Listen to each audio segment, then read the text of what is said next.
दोस्तों नमस्कार।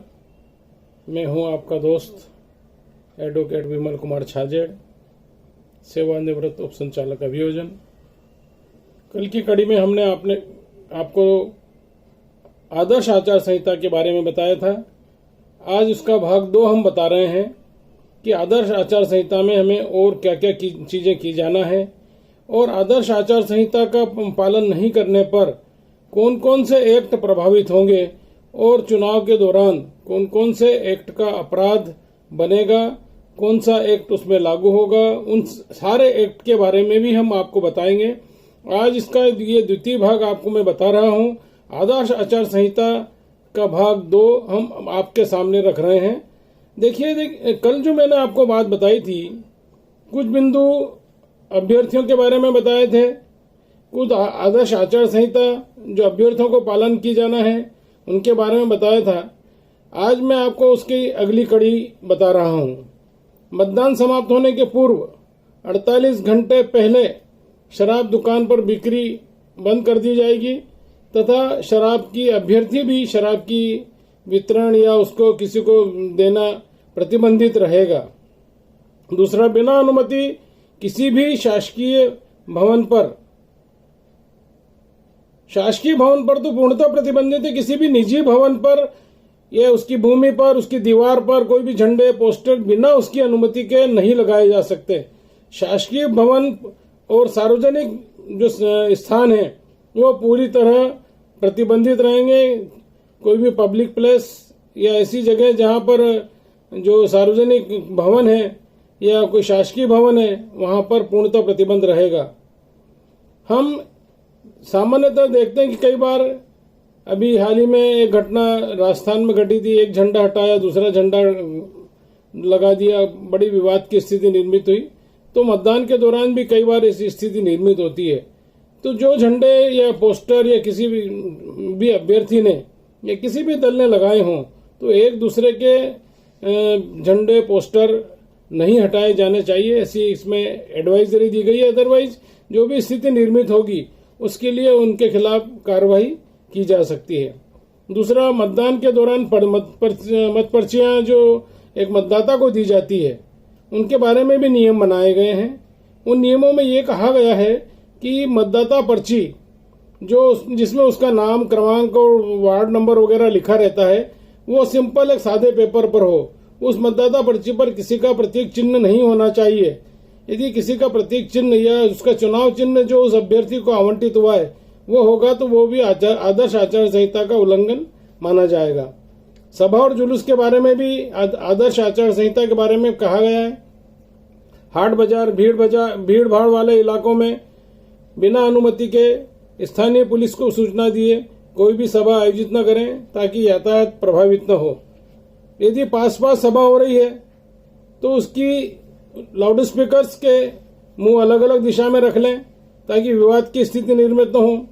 कुछ प्रतिबंधित क्षेत्र हैं जहां से जुलूस निकालना या वहां सभा करना मनाही है उसकी, तो प्रतिबंधित क्षेत्रों में जुलूस निकालने से बचें तथा जुलूस के समय कोई पुतले इत्यादि या कोई लाठियां वगैरह इस तरह की चीजें नहीं हो ताकि कभी कोई उग्रता होती है तो वहां स्थिति बिगड़ने की संभावना बनी रहती है। ध्वनि विस्तारक यंत्रों के बारे में निर्वाचन अधिकारी हमेशा एक नोटिस जारी करते हैं कि ध्वनि विस्तारक यंत्रों का उपयोग बिना सक्षम अधिकारी की अनुमति के न करें। अदरवाइज कोलाहल नियंत्रण अधिनियम के तहत उसमें कार्रवाई की संभावना रहती है।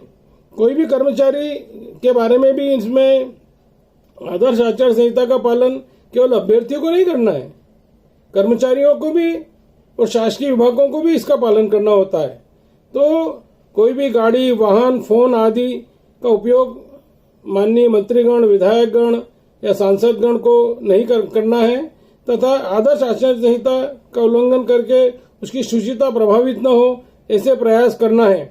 तथा एक जो सुप्रीम कोर्ट का जजमेंट आया उसके बारे में मैं आपको बता दूं। सुप्रीम कोर्ट ने एस सुब्रमण्यम बालाजी विरुद्ध तमिलनाडु राज्य का एक जजमेंट है। ये 5/7/2013 का निर्णय आया। इसके बारे में राज्य निर्वाचन आयोग ने भी आदर्श आचार संहिता में उल्लेख किया है। उसमें ये कहा कि हम चुनाव घोषणा पत्र जारी करते हैं।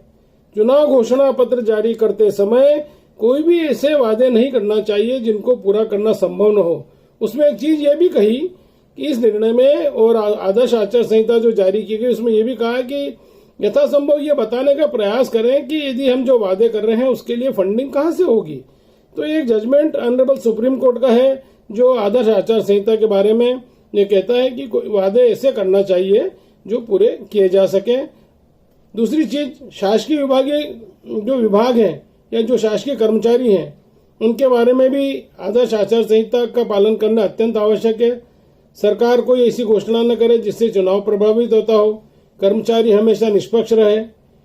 यदि माननीय मंत्री महोदय या विधायक महोदय, सांसद महोदय किसी के निजी घर पर जाते हैं और दौरे के समय शासकीय अधिकारी उनके साथ होते हैं तो उन्हें विनम्रता पूर्वक मना करना चाहिए और किसी निजी व्यक्ति के घर पर या अभ्यर्थी के घर पर उनको नहीं जाना चाहिए। कई बार विश्राम गृह के आवंटन के बारे में भी विवाद की स्थिति निर्मित हो जाती है। तो यहाँ पर जो एडवाइजरी दी गई है उसमें यह कहा गया है कि सभी दलों को इसमें समान अवसर दें और पहले जो आए पहले आओ पहले पाओ वाली स्थिति है तो ये भी रखा जा जाए। तथा कई बार सभा स्थल के बारे में भी कहा जाता है। तो सभा स्थल की अनुमति की सभा यहाँ होगी, इस चौक में होगी, इस बाजार में होगी, वहां भी इस विवाद की स्थिति निर्मित होती है। तो जो सक्षम अधिकारी हैं जो सभा की अनुमति देते हैं उनको भी पहले आओ पहले पाओ वाली स्थिति का पालन करना चाहिए ताकि जिसने आवेदन पहले दिया उन्होंने यदि उस स्थान की अनुमति मांगी है तो उनको देना चाहिए। शिलान्यास उद्घाटन से बचना चाहिए। कोई भी शासकीय आवंटन अनुदान राशि अभी चुनाव के दौरान आदर्श आचार संहिता जब तक लागू रहती है उनको जारी नहीं करना चाहिए। साथ ही सरकारी खर्च से कोई विज्ञापन न दें। तो मैंने ये जी इसका जो और महत्वपूर्ण बातें थी जिसमें शासकीय कर्मचारी भी शामिल है उनके बारे में आपको बताया। दूसरी चीज मैं आपको बता दूं कि इस आदर्श आचार संहिता के उल्लंघन पर कौन कौन से एक्ट में कार्रवाई संभव होगी या चुनाव के दौरान कौन कौन से एक्ट में अपराध घटित हो सकते हैं उनके बारे में मैं आपको बता दूं। उन एक्ट के बारे में कोल्हान नियंत्रण अधिनियम, अनुसूचित जाति जनजाति अत्याचार निवारण अधिनियम, संपत्ति विरूपण निवारण अधिनियम, भारतीय दंड संहिता, मध्य प्रदेश स्थानीय प्राधिकार चुनाव अपराध अधिनियम, आर्म्स एक्ट जैसे और भी कई एक्ट हैं छोटे छोटे। वो प्रकरण की तथ्य और परिस्थितियों पर निर्भर करता है कि किन एक्टों में कार्रवाई की जाना है। तो इन सब एक्ट के बारे में भी हम आगे विस्तार से चर्चा करेंगे। आज ये आदर्श आचार संहिता का जो पार्ट था ये पूर्ण हुआ। अब हम अगली कड़ी में इन एक्ट के बारे में जानेंगे कि ये एक्ट संज्ञेय अपराध हैं, असंज्ञेय अपराध हैं, पुलिस कार्रवाई करने में सक्षम है या परिवाद पर संज्ञान होगा या जो भी स्थिति लीगल स्थिति है उनके बारे में एक एक एक्ट के बारे में हम अगली कड़ी के रूप में प्रत्येक एक्ट पर विस्तार से चर्चा करेंगे। नमस्कार।